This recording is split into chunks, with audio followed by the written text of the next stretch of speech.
Bonjour et bienvenue sur Non Limite Sécu, le podcast francophone hebdomadaire dédié à la cybersécurité.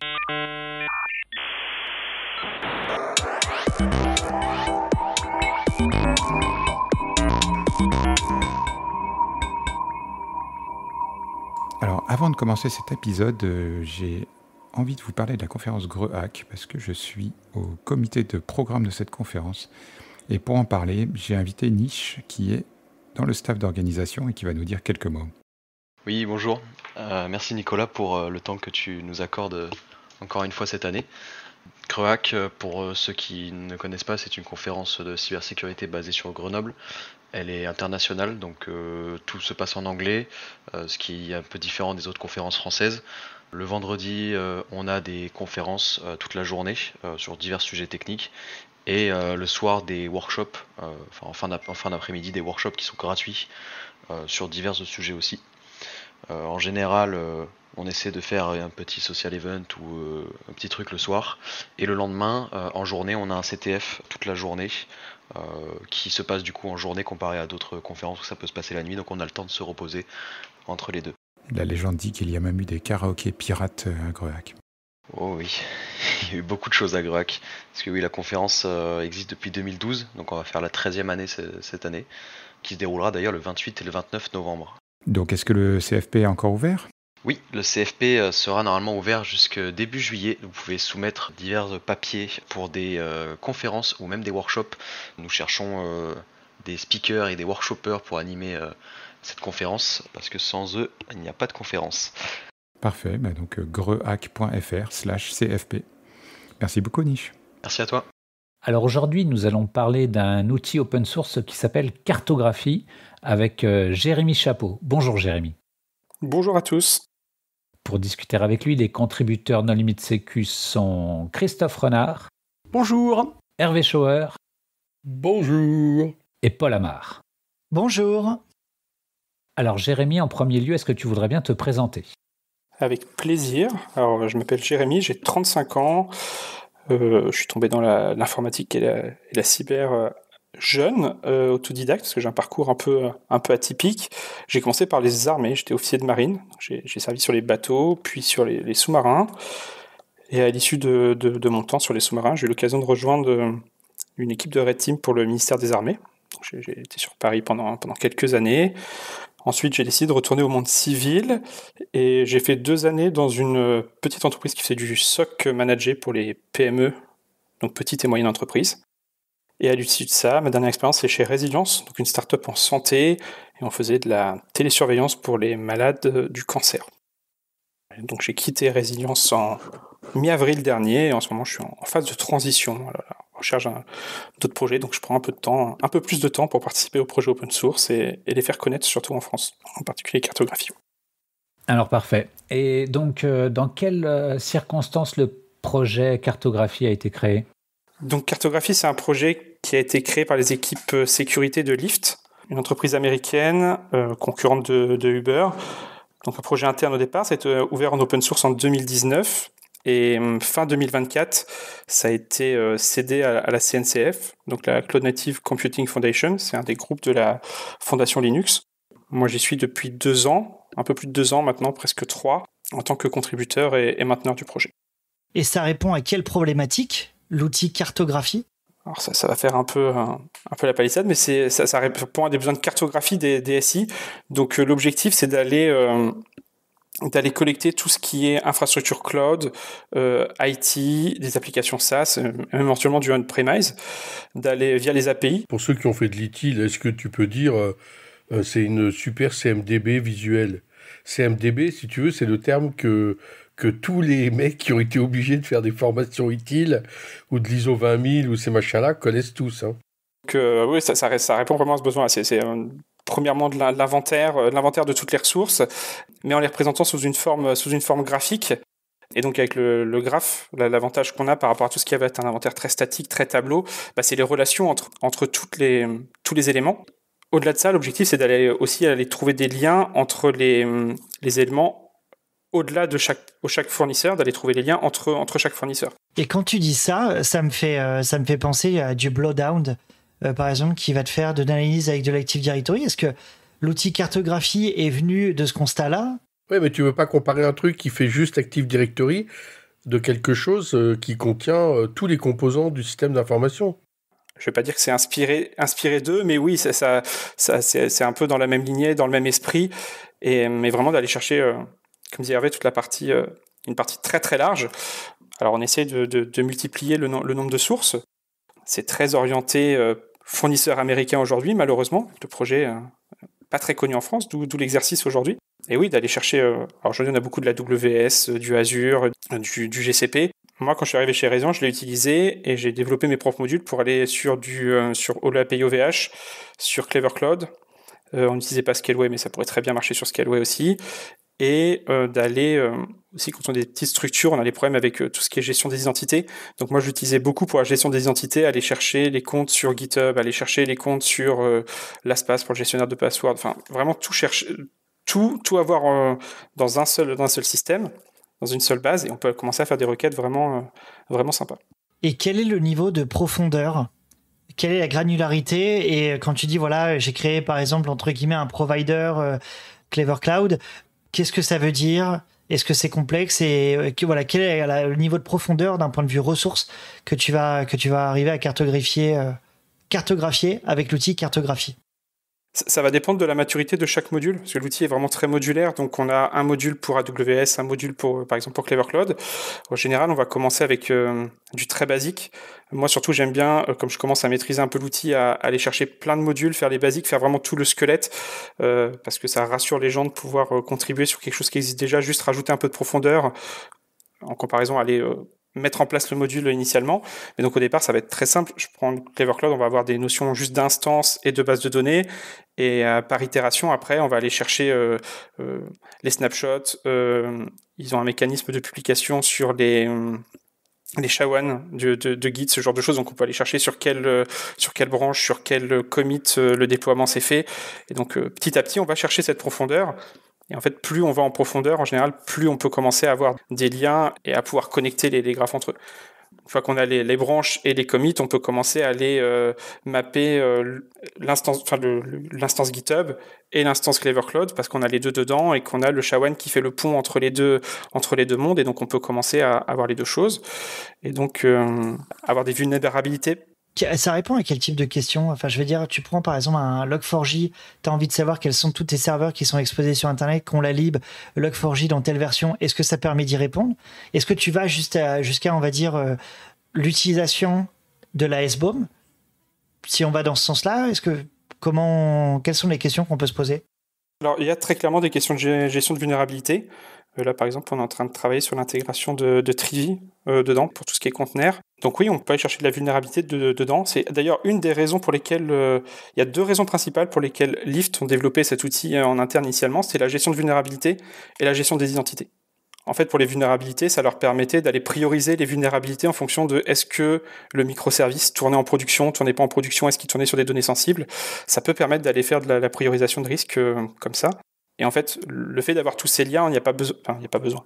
Ça limite le besoin en connaissances fonctionnelles, vu qu'on a ce schéma qui nous dit, ok, ce service-là est déployé en production, il touche à telle base de données qui est sensible. Enfin, on n'a plus besoin forcément d'avoir autant de connaissances métiers. Connaissance qui est des fois dure à acquérir. Moi, je l'ai vécu chez Résilience quand on a beaucoup de microservices, quand il y a des acquisitions d'entreprises, on est content de pouvoir connecter et d'avoir tout de suite une vue macro et de descendre en connaissance au fur et à mesure du besoin. Du coup, cet outil doit pouvoir se connecter sur tous les comptes de l'organisation, ou enfin sur tous les services de l'organisation. Qu'est-ce qu'il faut lui donner comme compte pour faire ça ? Est-ce que c'est pas un truc qui doit contenir tous les creds sensibles ? Alors, autant que possible, pour chaque module, on précise les procédures pour aller donner quelles clés donner. On essaie de minimiser à chaque fois les privilèges pour avoir. Il n'y a que de la lecture. L'outil ne fait aucune modification. Il n'y a pas de remédiation automatique. Ça pourrait être une piste d'évolution dans le futur, mais tout de suite, on arrive sur des choses qui sont beaucoup plus sensibles. Moi, je suis jamais très très fan de l'automagique. Donc oui, des clés en lecture seule. Après, on peut très bien les scoper à certains périmètres. C'est à la diligence de chacun. Moi, je connais des RSSI qui se sont retrouvés avec plus de microservices que d'employés. Et donc, chaque développeur, chaque chef de projet ou je sais pas quoi. Putain, mais ils prenaient des microservices à droite et à gauche, c'était un véritable cauchemar. Et donc, je pense que ce genre d'outil, bah oui, il lui donne tout l'Active Directory pour qu'il aille essayer de retrouver ou de fouiller. Alors, je sais pas si c'est possible, ça. Retrouver tous les microservices qui ont été acquis quelque part et sans lesquels l'appli qui est vendue au client final, elle marche plus. Moi, c'est comme ça que j'ai pris pied chez Resilience, notamment quand on faisait les acquisitions, quand on a fait 3 acquisitions quand j'y étais, un nouveau périmètre du GCP à l'époque, qui était nouveau pour moi. Bon, c'est connecté sur GCP, ça permet d'avoir la vision, tous les services qui tournent, effectivement.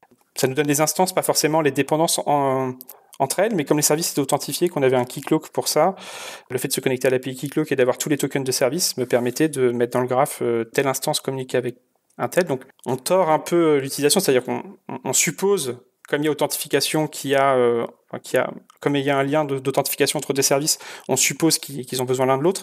Je pense que la supposition est pas trop farfelue. Mais oui, alors c'est un peu détourné, mais oui, on peut aller chercher ce genre d'infos. Moi, je pense que c'est très très utile. Il y a plein de RSSI qui ont ce problème et je pense que les outils commerciaux sont pas forcément à leur portée. Bah, c'est pour ça que je suis arrivé dans le projet initialement. Startup, on n'a pas forcément des fonds illimités. Les solutions sur étagère coûtent parfois très cher. Et souvent, elles sont soit, je veux dire, mono-fournisseurs. Oui, elles sont moins riches. Parce qu'en fait, en open source, il y a toujours le mec qui va rajouter le truc dont lui, il a besoin. C'est ça. Et puis elles sont souvent très orientées solutions américaines. Si vous voulez auditer votre configuration AWS, votre configuration GCP, il y a plein de choses qui existent sur le marché. Quand vous voulez commencer à auditer des solutions des fournisseurs français, ça devient plus compliqué. Et est-ce que c'est restreint aux fournisseurs de cloud ou Non, parce qu'on a par exemple, il y a Okta aujourd'hui qui est dedans pour tout ce qui est identité. On a livré Anthropic et OpenAI pour tout ce qui est gestion des projets, des clés. Là, on a une pull request en cours sur Airbyte, parce que je trouve que l'approche data est très intéressante. C'est-à-dire qu'on a des fois, moi c'était le cas chez Resilience, on pouvait avoir des bases de données en production chez un fournisseur, et puis avoir des sauvegardes qui sont faites sur un S3 chez un autre fournisseur, ou des réplications de base. Et là, ça devient vite compliqué de savoir ce qui se passe. Et donc, on travaille à pouvoir mettre Airbyte pour être capable de dire, OK, telle base, elle est répliquée en partie, partiellement, enfin, peu importe ce qui est fait dedans, sur telle autre. Et on commence à avoir des choses intéressantes, même en termes de respect du RGPD. Alors nous, c'est des données de santé, donc on avait en plus toute la partie HDS à gérer. Le but n'est pas juste de faire une représentation graphique, c'est vraiment de structurer la donnée en graphe. Après, ça peut s'adapter à pas mal de cas d'usage. Donc il y a un petit coup d'entrée quand même pour maîtriser si on veut faire autre chose que des choses très simples, pour aller maîtriser le langage de requêtage des bases graphes, c'est Cypher, qui est porté par Neo4j. Il y a un petit coup d'entrée, si on va aller commencer à faire des requêtes complexes. Mais je pense que ça peut valoir le coup. Et donc, ça répertorie les services. Et Hervé parlait tout à l'heure de répertorier aussi les utilisateurs. Est-ce que tu peux mapper les utilisateurs et les services? Dire, tiens, par exemple, cet utilisateur utilise ces services, etc. Voilà, c'est très avancé sur la partie AWS, toute la résolution des politiques d'accès, un peu moins sur d'autres, on est en train de travailler dessus. Mais oui, tout ce qui est résolution d'ACL, tout ce qui n'est pas accès direct, en fait, la personne appartient à un tel groupe qui appartient à un tel, donc elle a accès. Ça, sur AWS, c'est plutôt complet, sur les autres, pas encore. Voilà, ça dépend des besoins des contributeurs et le temps que les gens veulent bien passer à nous aider à implémenter ces fonctions-là. Et ça couvre tous les outils de développement, genre GitHub, etc. Alors aujourd'hui, on a principalement GitHub, les autres n'ont pas été faits. Après, moi, je sais que de mon côté, pour aller plus vite, comme ça reste assez simple, derrière, ça reste un modèle de graphe et puis un script qui vient interroger une API et ingérer le modèle. C'est pas rocket science, ça reste très simple. On arrive maintenant, en ingérant les définitions OpenAPI, à générer très très vite des nouveaux modules, au moins tout le squelette, et donc on va beaucoup plus vite pour déployer des nouveaux modules. Donc si demain, des personnes veulent, je sais pas moi, travailler sur alors Cloudflare, on a tout juste commencé, mais ça va assez vite d'implémenter des nouvelles briques. Et je vous entends parler donc de graphes. Est-ce que vous souhaitez aller jusqu'à définir, pourquoi pas, une ontologie? C'est exactement la RFC sur laquelle j'ai travaillé il y a 15 jours, 3 semaines. On est dessus, donc on se pose encore la question sur quel framework. On partirait plutôt sur Diffun, du Mitre.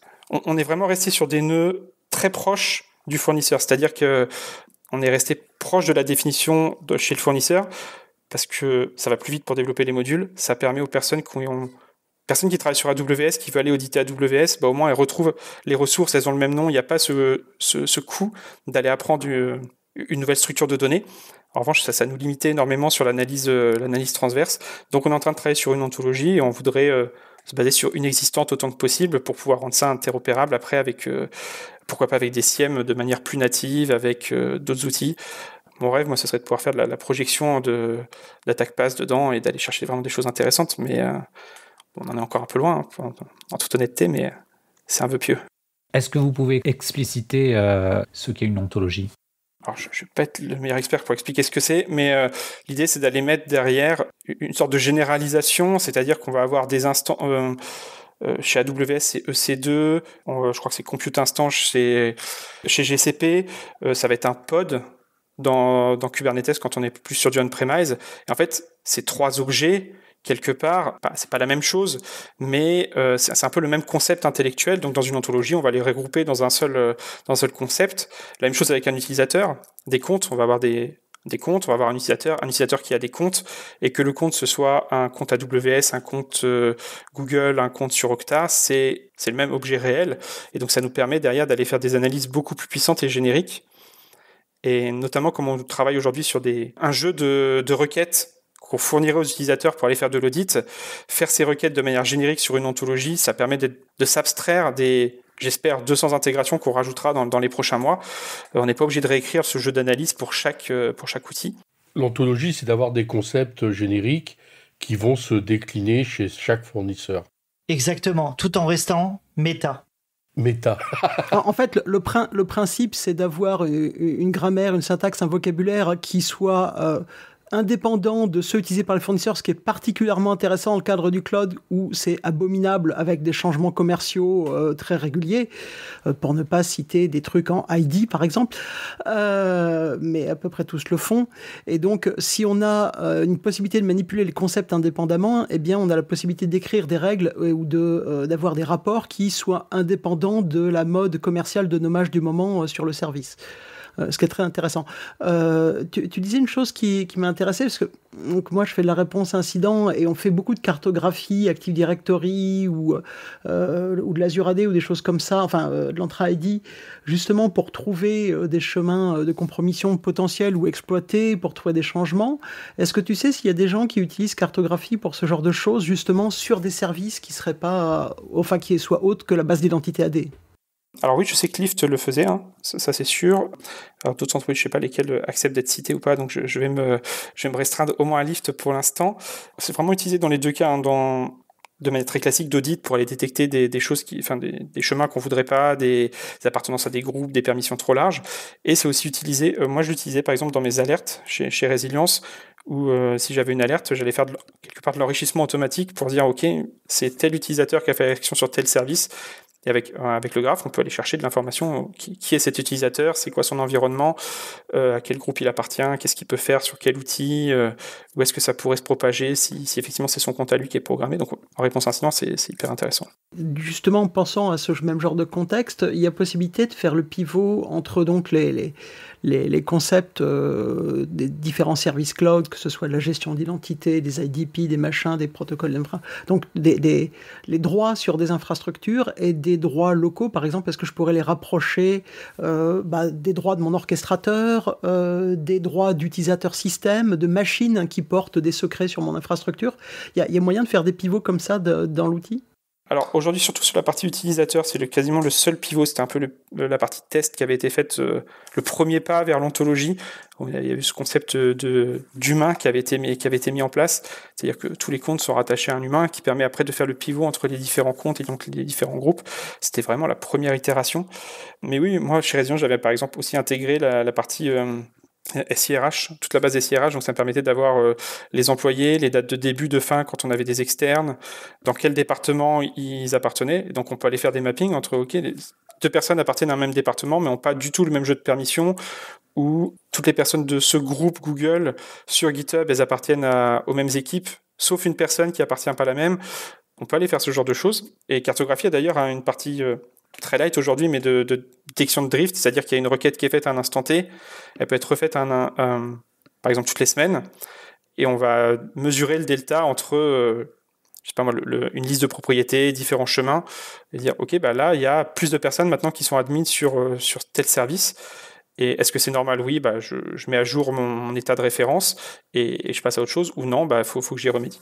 Et ça me fait penser à du process mining avec des solutions propriétaires qui peuvent permettre de faire ça en fait, c'est-à-dire de regarder des états et de se dire bah là je me rends compte tiens que 80% des gens utilisent le process classique, j'ai 20%. Est-ce que tu penses que c'est une suite possible pour ce projet de faire vraiment du process mining et dire bah tiens là je détecte qu'il y a des comportements qui devraient pas atterrir, enfin et faire de la non-conformité? Est-ce que c'est une possibilité ou non, peut-être pas tout de suite? Une des pistes, mais c'est très lointain, c'est même pas un projet, c'est une fois qu'on a cet état configuré, c'est d'aller au-delà de juste chercher les API, c'est d'aller chercher tout ce qui est partie log en fait, ingérer les logs et avoir un deuxième type de relation entre les nœuds. On peut avoir une relation entre un utilisateur et un objet, dire il a le droit d'y accéder, ça c'est un état de fait, c'est la configuration qui le dit, et d'avoir ensuite, par ingestion de log, un autre type de relation qui est cette personne se connecte, cette personne a l'habitude, avec des métriques, après je sais pas, ça peut être des matrices d'accès dans le temps, et on arrive sur du comportemental, et d'aller détecter des relations qui existent mais qui sont jamais utilisées, ou au contraire des relations qui sont utilisées de manière dont on ne souhaiterait pas. Enfin, il y a plein de choses qui sont faisables, ça demande encore beaucoup de travail, mais je pense que c'est une piste qui est vraiment intéressante à creuser. Si ma cartographie, donc je l'ai faite une fois, comment est-ce que je la fais vivre? Il faut que je reprenne des snapshots des informations, ou il y a moyen de le faire incrémentalement?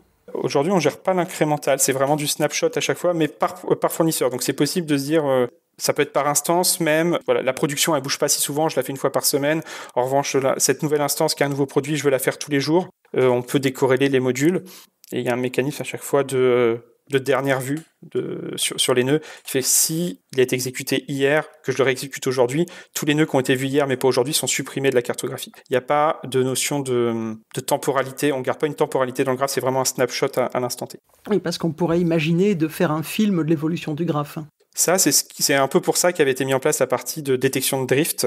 Mais oui, ça va être uniquement sur des sous-ensembles qu'on a souhaité observer, il n'y a pas de... Mais ça pourrait très bien, parce qu'on pourrait imaginer faire le... Alors, l'outil ne permet pas de le faire, mais comme c'est dans une base de données, rien n'empêche de faire un snapshot de la base de données, d'aller faire, et puis ensuite de faire des comparaisons. Mais c'est pas prévu dans l'outil aujourd'hui, en tout cas. Mais ça reste du pseudo temps réel. Non, on va plutôt être sur de la synchrone, ça dépend vraiment de la fréquence à laquelle on met. Il n'y a pas une connexion en permanence avec l'API, ça va être à chaque run, donc... Quand tu parles de l'outil, concrètement, si je veux le déployer, qu'est-ce qu'il faut que je prévoie? Alors aujourd'hui, il est distribué sous deux façons. Donc c'est du Python, tout est fait en Python. Donc il y a une librairie Python dans les repos officiels et une image Docker avec un Docker Compose. Donc au choix, soit un Docker Compose, soit le Docker. Les plus grosses structures, elles l'utilisent même en tant que librairie. C'est-à-dire qu'elles ont quelque part refait ils ont incorporé ça dans d'autres outils qu'ils ont en interne ou dans d'autres choses, donc c'est vraiment plus utilisé en tant que librairie. Mais voilà, les trois modes fonctionnent. Un Docker Compose, ça va très vite au départ pour tester. Et il faut un back-end de stockage, j'imagine. Dans le Docker Compose, il y a une base Neo4j en local qui peut être faite. Après, pour tester, je sais que sur leur partie cloud, ils ont un free tier qui est très limité, mais pour l'époque, ça suffit très bien. Il y a un seul compte qui a les droits lecture-écriture, il n'y a pas possibilité de faire d'autres comptes et tout, donc c'est pas du tout prêt pour de la production, mais pour des tests en local, ça le fait très bien. Et après, au final, comme c'est des snapshots, chez Raison, je l'utilisais en une base locale, et si elle tombait, je refaisais mon snapshot, j'avais pas un gros besoin de fiabilité sur cette base-là, donc ça restait acceptable. Et ça fait 2 ans que tu es sur ce projet. Qu'est-ce que tu fais exactement dessus? Est-ce que tu es un committeur officiel? J'ai commencé au départ les premiers commits par ajouter des modules.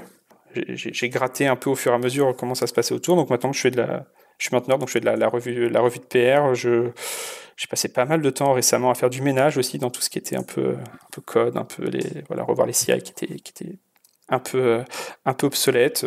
Je touche un peu à tout maintenant. Et de quoi vous avez besoin? De temps. Dans ce cas-là, ça veut dire que tu as besoin de plus de contributeurs. C'est ça. Alors, on commence à avoir pas mal de contributeurs. Mais ce que je trouve dommage, c'est qu'on en a très peu en France. Aujourd'hui, on a beaucoup de contributeurs aux US, on arrive à avancer, mais du coup, on avance beaucoup sur tout ce qui est fournisseurs US, fournisseurs qui sont très utilisés là-bas. Et je trouve ça dommage parce que je pense vraiment que ça peut être une bonne alternative. On parle beaucoup de souveraineté en ce moment, tout le monde a ce mot-là un peu sur les lèvres. Et je trouve que l'open source, c'est quand même le meilleur moyen de se garantir ça. On s'affranchit de beaucoup de choses. Donc oui, s'il y a des gens qui se sentent... Mais dans d'autres pays d'Europe, c'est la même situation ou il y a vraiment que la France ou il y a que toi? Alors non, c'est très américain, donc je pense pas qu'il y ait beaucoup d'autres Européens dans les contributeurs. Et je sais pas, je sais pas si c'est une appréhension ou... Voilà, donc appel aux auditeurs, allez voir Cartographie et participer. Et puis aussi beaucoup plus d'utilisateurs, j'imagine. Oui, plus on a de retours, plus ça nous permet d'aller améliorer l'outil.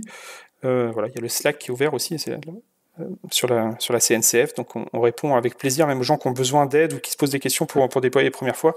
Il y a pas mal de monde qui est actif, et même des gens qui le déploient en production. Je pense notamment aux équipes de Lyft qui le déploient en production depuis 4-5 ans, qui sont pas avares de conseils ou de retours quand il y a besoin de déployer. Donc faut vraiment pas hésiter. Ok, avant de conclure, est-ce qu'il y a un point qu'on n'a pas évoqué et dont tu souhaiterais parler? Une des parties qu'on teste aussi en ce moment, alors je sais que les avis vont être très divisés dessus, ça dépend de pro IA, pas pro IA, on travaille énormément aussi sur la partie IA. La base Neo4j fournit un serveur MCP, modèle contexte protocole, ce qui permet d'aller connecter sa base de Neo4j à des agents. Et donc on a des premiers utilisateurs qui essayent d'aller faire de la requête d'aller poser faire des questions en langage naturel sur la base. Bon, ça a ses limites, je pense qu'il y a un peu de travail à faire encore pour que ça marche. Chacun a son avis là-dessus, mais certaines entreprises utilisent déjà comme ça. Donc Oui, parce que tu en as parlé tout à l'heure, pour requêter une base Neo4j, on utilise Cypher, qui est un langage qui est propre à Neo4j et qui est très puissant, mais aussi avec la puissance et la flexibilité via une certaine complexité. C'est ça, les premières requêtes sont assez simples, hein, ça va se rapprocher de choses très proches du SQL avec des conditions, des matchs, des where, c'est des choses très, très très simples. Quand on veut commencer à avoir des requêtes en passe traversale, vraiment, là on commence à arriver sur des choses assez complexes et ça demande un investissement pour être capable de les faire. Une des raisons pour laquelle on travaille sur cette ontologie, c'est tout ce qui va être... LLM va être beaucoup plus efficace sur une ontologie bien spécifiée plutôt que sur des nœuds qui vont varier d'un fournisseur à l'autre. Donc c'est une des raisons pour lesquelles on avance aussi dessus. Et les serveurs MCP dont tu parlais, est-ce que c'est des serveurs MCP qui sont propres à Cartographie ou qui sont propres à Neo4j qui permettent du coup de requêter derrière le modèle sous-jacent? Pour l'instant, c'est ceux de Neo4j, donc c'est vraiment eux qui les maintiennent. Et donc, que vous utilisiez Cartographie ou Neo4j pour n'importe quel autre projet, c'est les mêmes. Il y a des questions qui se posent d'aller mettre en place une couche, en fait, un MCP spécifique à Cartographie, qui notamment viendrait nettoyer les requêtes, s'assurer que les nœuds, que la traduction se fait bien, que les requêtes soient pertinentes, et ce genre de choses. Mais on n'en est encore pas là, et... il faudra vraiment que ça rencontre un besoin. Aujourd'hui, c'est plus des idées et des réflexions parce qu'on entend parler partout, donc forcément, ça vient infuser un peu dans les cerveaux. Comme il n'y a pas encore de réel besoin exprimé, pour l'instant, ça reste que des idées assez lointaines. Et en parlant d'idées, je continue juste, j'essaie de tirer le fil. Est-ce que tout ce qui est SOAR, Security Orchestration, Automation and Response, on pourrait imaginer, par exemple, avoir des capacités serveurs MCP qu'on pourrait interroger pour avoir des agents, je sais pas, IA qui tournent pour essayer de détecter, je sais pas, des nouvelles vulnes sur notre infra. C'est des possibilités, c'est des cas d'usage potentiels? Moi, je voyais plus une connexion entre deux outils, mais je laisse répondre. À titre personnel, laisser une IA faire de la réponse, je suis peut-être encore un peu vieux jeu et pas assez plongé dedans, je suis toujours un peu sceptique. Une des premières pistes, moi, sur lequel je crois beaucoup, c'est d'aller faire des conseils de remédiation. Je pense, par exemple, pour des gens qui gèrent en infrastructure as code, avec les modèles d'IA, c'est assez facile aujourd'hui d'aller recommander des changements dans du code Terraform pour, par exemple, je sais pas moi, un groupe qui n'aurait pas les bonnes permissions, je sais pas moi, une base de données qui serait pas chiffrée, ce genre de choses. Ça, c'est des choses qui seraient très faciles à mettre en œuvre. Enfin, très facile. Je m'avance sûrement un peu. Ok, Jérémy, est-ce que tu voudrais apporter le mot de la fin?